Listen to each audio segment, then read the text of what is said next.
Pemicu dari obesitas sebenarnya bukan karena coklat. Lebih sehat untuk penyakit jantung. Apa di Indonesia tidak populer ya, Pak? Manfaat inilah yang kadang tidak disebarluaskan.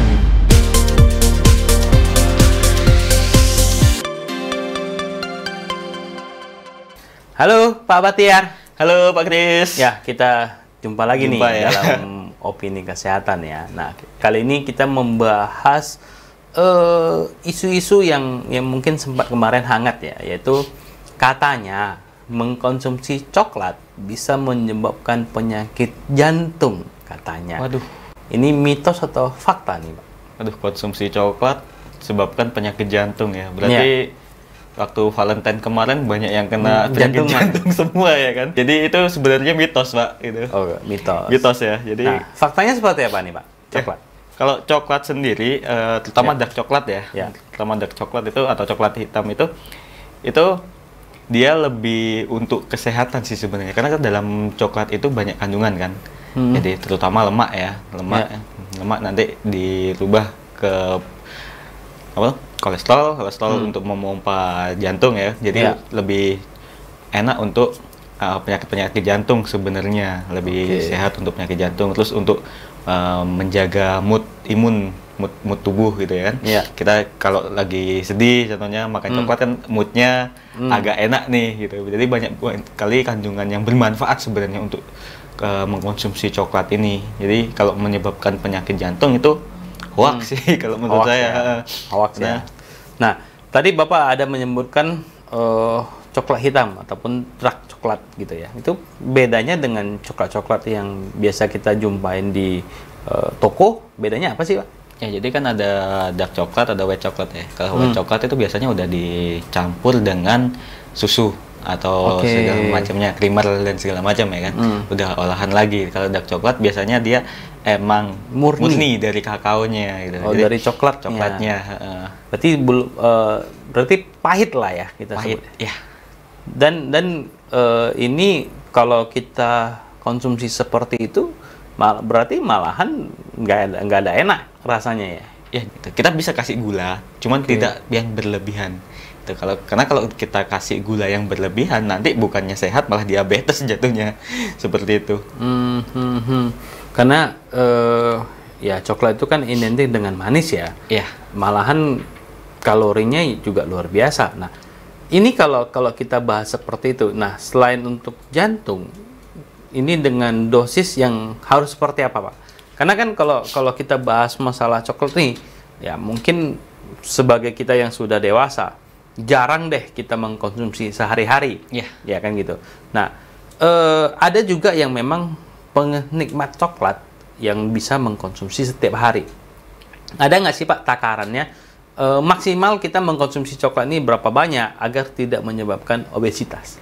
Ya, jadi kalau untuk coklatnya sendiri sebenarnya kalau tanpa adanya tanpa adanya lemak, gula dan kandungan-kandungan yang menyebabkan obesitas itu sebenarnya tidak akan menyebabkan obesitas sih, Pak. Gitu. Yang menyebabkan obesitas kan karena kandungan lemak dan gulanya ini, ya kan? Gula yang berlebihan ini. Terus untuk konsumsi harian itu ya, untuk kesehatan terutama ya, itu sebenarnya 1 gelas sehari itu udah cukup sih, Pak. Jadi bisa dikonsumsi baik pagi maupun sore. Jadi kita sebelum berangkat kerja nih, bikin coklat panas, atau waktu sore hujan-hujan gitu coklat panas. Cuman jangan minum coklat panas sebelahnya gorengan. Sama aja. Sama aja bohong. Kalau di Indonesia ini kan tidak terlalu populer. Dibilang coklat panas. Gitu ya. Maksudnya ataupun sebagai salah satu menu di waktu kita sarapan. Kalau kita kan lebih identik dengan kopi, dengan teh. Kalau kita bandingkan, Pak, sebenarnya mengkonsumsi minuman kafein dengan coklat ini memiliki resiko untuk kesehatan atau seperti apa, Pak? Ya, jadi kalau kita bandingkan ya antara kafein kopi, kopi teh atau dengan coklat, sebenarnya kalau untuk kesehatan itu sama-sama memiliki manfaat kesehatan tersendiri. Ya, gitu kan sama-sama merelaksasikan gitu. Cuman itu tadi takarannya kita yang dikontrol di situ.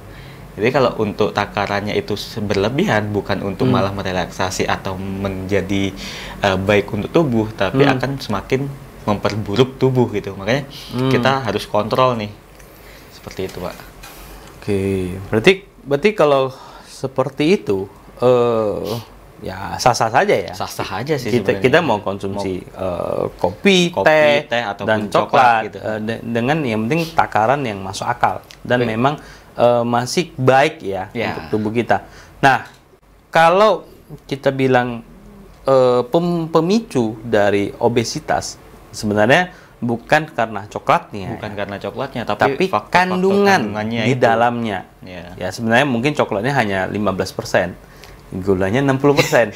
ini yang bisa mungkin yang menyebabkan kegemukan ya.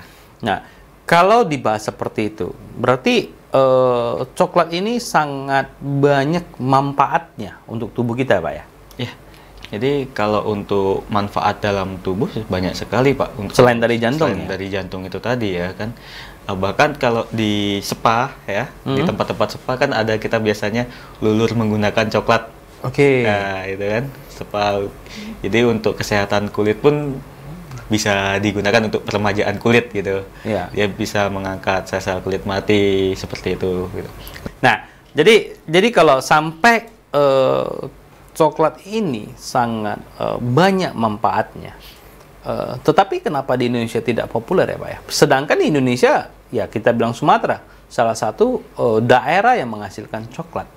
Ya, jadi kenapa di kalangan kita itu tidak populer ya Pak ya? Jadi yang pertama sebenarnya gini, kita tidak bisa untuk mengolahnya, ya.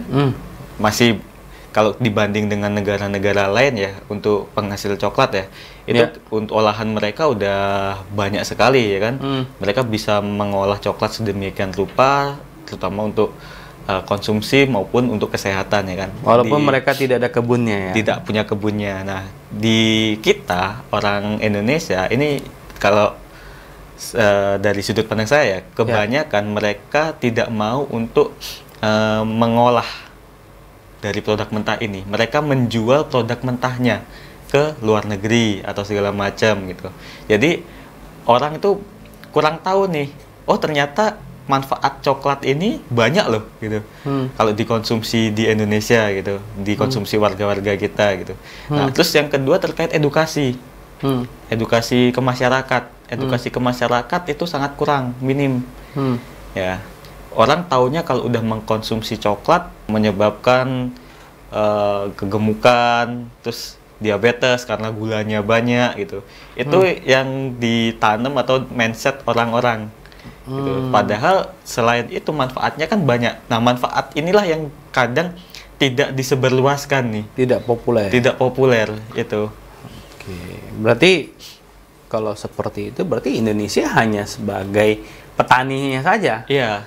Dan yang dimanfaatkan ya mungkin di luar negeri diolah, dijual lagi kembali ke Indonesia. Ya padahal kakao kita itu merupakan kakao terbaik ya di dunia, dan kita kalau nggak salah nih, kita sebagai eksportir kakao terbesar keempat ya kalau nggak salah itu di dunia. Nah itu padahal potensi untuk kakao kita itu sangat-sangat besar gitu. Cuman kok masyarakat kita masih belum belum terlalu familiar dengan kakao ini. Teknologinya gitu. Mungkin. Ya, teknologinya ataupun, mungkin. Sosialisasinya kurang. Ya, tapi untuk sekarang kayaknya udah mulai populer juga, Pak, karena UMKM itu kan udah banyak mulai berkreasi terkait dengan pengolahannya dari kakao coklat itu ya. Nah, kalau seperti itu kandungannya banyak, berarti dibandingkan dengan minuman lain, ya lebih baik kita sebenarnya meminum coklat asli ya. Ya, sebenarnya lebih baik seperti itu. Kalau misalnya takaran, misalnya kita mau bikin minuman coklat nih dengan kakao yang murni, ya misalnya coklat asli deh. Ya. Nah, ini lebih baik kandungan gulanya berapa persen sih, Pak? Sebaiknya sih di bawah dari 25%, Pak ya. Kalau gulanya. Jadi kalau masih di bawah 25% kita masih toleran lah untuk dalam tubuh pun juga bagus untuk kesehatan. Terus dari segi rasa aftertaste-nya itu jadi dia lebih enak gitu, nggak terlalu pahit banget gitu.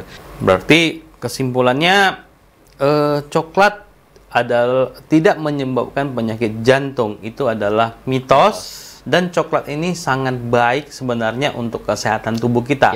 Asalkan coklatnya memang benar-benar murni. Ya Pak ya, bukan coklat yang kita dapatkan mungkin di swalayan sudah dalam bentuk batangan. Karena itu saya baca kalorinya sampai 300 sampai 400 per kemasan.